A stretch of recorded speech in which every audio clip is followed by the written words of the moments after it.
Kochi UDF തിരിച്ചു പിടിച്ചപ്പോൾ mayor ആരാകുമെന്ന ചോദ്യമുണ്ടായിരുന്നു. പല പേരുകൾ കേട്ടുവെങ്കിലും അതിൽ ആദ്യത്തെ പേര് അത് ദീപ്തി മേരി വർഗീസ് തന്നെയായിരുന്നു.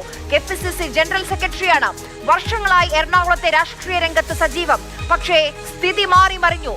കൊച്ചി കോർപ്പറേഷനിൽ VK മിനിമോളാണ് മേയർ. എന്താണ് ദീപ്തിയുടെ അയോഗ്യതയും മറ്റുള്ളവരുടെ യോഗ്യതയും? തദ്ദേശ തെരഞ്ഞെടുപ്പിൽ കോൺഗ്രസിന് 4 കോർപ്പറേഷനാണ് കിട്ടിയത്. അതിൽ കൗൺസിൽ സ്ഥാനത്ത് ജയിച്ചു കയറിയ ഒരേ ഒരു KPCC ജനറൽ സെക്രട്ടറിയേ ഉള്ളൂ. അത് ദീപ്തി മേരി വർഗീസ് ആണ്. അത് മാത്രമല്ല, തെരഞ്ഞെടുപ്പ് ഫലം വന്നതിന് പിന്നാലെ KPCC ഒരു സർക്കുലർ പുറത്തിറക്കിയിരുന്നു.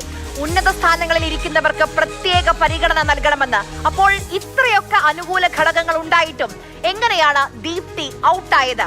തനിക്കറിയില്ല എന്നാണ് ദീപ്തി മേരി വർഗീസ് പറയുന്നത്. അതെന്താണെന്നുള്ളതിനെ പറ്റി എനിക്ക് കൃത്യമായി അറിയില്ല. അത് DC പ്രസിഡന്റാണ് പ്രഖ്യാപിച്ചതെങ്കിൽ അദ്ദേഹവും അതുപോലെ തന്നെ കോർപ്പറേഷന്റെ ചാർജ് പ്രതിപക്ഷ നേതാവിനായിരുന്നു. അദ്ദേഹം പറയട്ടെ, എങ്ങനെയാണെന്നുള്ളതിനെ പറ്റി എനിക്കൊരു വ്യക്തതയുമില്ല.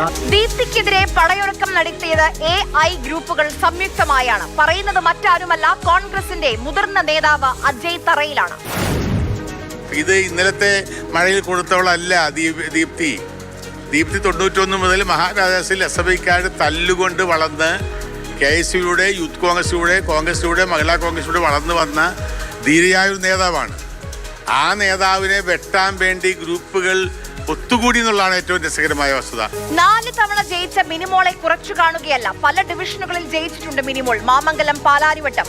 അവരുടെ പ്രവർത്തനങ്ങളിൽ നല്ല അഭിപ്രായവുമാണ്. ഇവിടെ ചോദ്യം അതല്ല, സമുദായത്തിന്റെ സമ്മർദ്ദത്തിന് മുന്നിൽ കോൺഗ്രസിന്റെ ആദ്യത്തെ വിക്കറ്റ് വീണോ എന്നാണ്.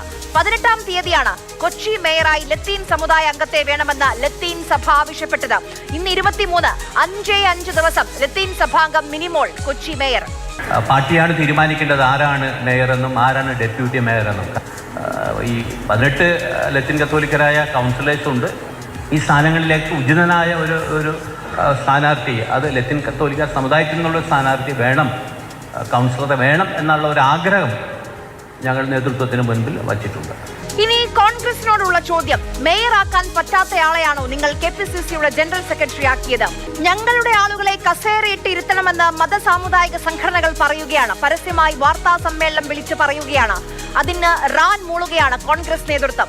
നിങ്ങളുടെ MP-യും നിങ്ങളുടെ MLA-യും ഇപ്പോൾ നിങ്ങളുടെ മേയറും ലത്തീൻ സഭയിൽ നിന്നാണ്.